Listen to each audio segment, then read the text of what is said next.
ang Presidential Security Group o PSG na ngayon ay pangalan niya PSC, Presidential Security Command. Ang batas na gumawa noon, may mandato siya.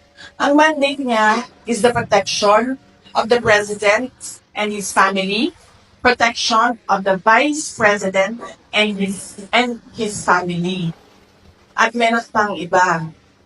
So, ang PSC kasi is a command under the Armed Forces of the Philippines. Walang mga police doon.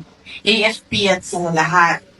Ang mandate ng PSC, President and Vice President. Bakit? Bakit yan ang mandate nila?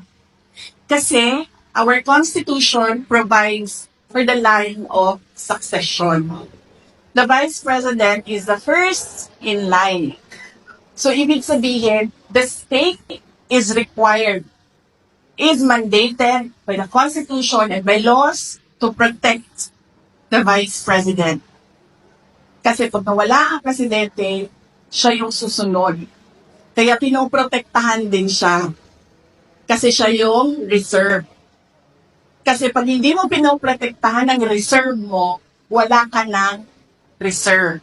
Ang gagawin yan, pipili sila doon sa mga members ng Congress. O, babalik na naman tayo kay Martin doon. So, baka nga ganun yung gusto nilang gawin, no? Hindi na sila masusunod sa Constitution para na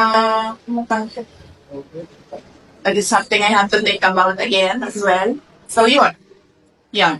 The PSG, now PSC, is a unit of the Armed Forces of the Philippines. Its mandate, President and family, Vice President and family. Why? Because there is a line of succession. You need to protect your reserve.